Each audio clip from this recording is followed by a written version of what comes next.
School কলেজে থাকতে যখন আমার পরীক্ষা হতো তখন তো আমার খাওয়া ঘুম একদম বন্ধ হয়ে যেত। তারপর যেহেতু আমার পড়ার সময়টা নষ্ট হবে এর জন্য আমি কোথাও বাহিরেও যেতাম না। পরীক্ষার আগে যতটুকু সময় পেতাম তখন আমি রিভিশনগুলা দিতাম, পড়াগুলা রিভাইজ করতাম। আহা কি সুন্দর ছিল সেই দিনগুলা। আর এখন আমি পুরাই ফাঁকিবাজ। হ্যালো এভরিওয়ান, আসসালামু আলাইকুম। আজকের ভিডিওটা সন্ধ্যার সময় আমার ভয়েস শুনে বোঝাই যাচ্ছে আমি কিন্তু এখনো একটু সিক। আমার কিন্তু ঠান্ডাটা এখনো ভালো হয় নাই। তারপরেও ভাবলাম যে অনেকগুলা ভিডিও ক্লিপ আছে আপুদের সাথে শেয়ার করি। আপুর আমার ভিডিও নাকি অনেক বেশি মিস করতেছে। ইনবক্সে আমাকে এত নক দিয়েছে, আপুর আমার পরীক্ষার জন্য দোয়া করেছে। আসলে সবকিছু মিলে একটু হযবরল অবস্থা। এই সময় যেসব আপুরা আমাকে নক করেছে তাদের জন্য অসংখ্য ভালোবাসা এবং দোয়া রইল। আপনারা আমাকে এত ভালোবাসেন। তো সেদিন সন্ধ্যার সময় আমরা বাটাতে গিয়েছিলাম আমার জুতা দেখার জন্য। যেহেতু শীত চলে এসেছে আর শীতের কিছু শপিংও বাকি ছিল। লাস্ট আমি যে জুতাটা কিনেছিলাম সেই জুতাটা আমার হারিয়ে গেছে। একদিক দিয়ে ভালো হয়েছে, আমার নতুন জুতা পেয়ে গেলাম পুরান জুতার কারণে। সবসময় সায়ানের শপিংটা সায়ানের বাবাই করে। তো বেবি শপ থেকে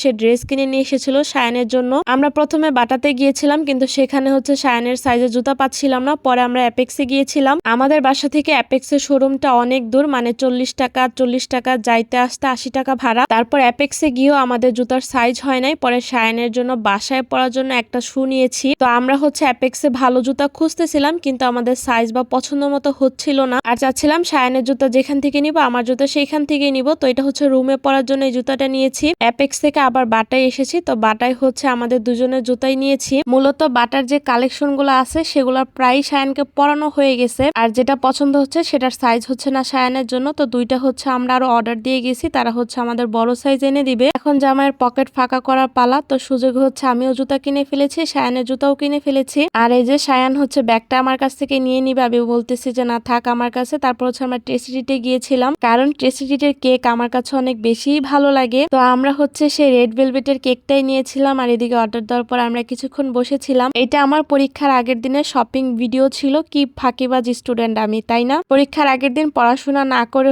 আমি শপিং করতে যাই। আসলে আমার জুতাটা কেনা দরকার ছিল আর সায়ানারও ঘরে পড়ার জন্য জুতা ছিল না। আর সুযোগ তো কেউ হাতছাড়া করে না। তো বাসায় আসার সময় আপনাদের ভাইয়া 2টা জুস নিয়ে এসেছিল। আর এদিকে সায়ানের শপিংটা আপনাদেরকে দেখাই। প্রতিবারই শীতের জন্য সায়ানের জন্য অনেক বেশি বেশি শপিং করা হয়। এটা জাস্ট বাইরে পড়ার জন্য একটা সেট আনা হয়েছিল, কিন্তু আরো অনেকগুলো শপিং করা হয়েছে যেগুলোর ভিডিও আছে আপনাদেরকে দেখাবো ইনশাল্লাহ। শুধু আমি শীতে শপিং করি না, কারণ আমি শীতে শপিং করলে আমি তেমন একটা বাইরে যাই না। আর যেহেতু রান্নাই করা হয় আমার তেমন একটা শীতও লাগে না বাসায় যেহেতু থাকি। কিন্তু কেনা কিন্তু আমার মিস যায় না। শীতে শপিং এর জন্য যে টাকাটা দেওয়া হতো সেই টাকা দিয়ে আমি অন্য কিছু কিনে ফেলি। এই তো আমাদের মা ছেলে জুতা। আগের জুতাটা আর এই জুতাটা কিন্তু অনেকটা সেম টাইপ, মানে আগের জুতাটা আমার অনেক পছন্দের ছিল। ওই জুতাটা যদিও বাটার ছিল না, আমি নিজে পছন্দ করে কিনেছিলাম একটা মার্কেট থেকে, তাই সেম টাইপের জুতাই নিয়েছি। আর আমার শীতের শপিং কিন্তু অলরেডি অনেকগুলো আছে যেগুলো আমার একদমই পরা হয় নাই, শীতের কাপড় চোপড়। তো ইনশাল্লাহ এই বছর সেগুলো পরবো। তো এই ছিল আমার আজকের শপিং ব্লগ। সবাই ভালো থাকবেন, আল্লাহ হাফেজ।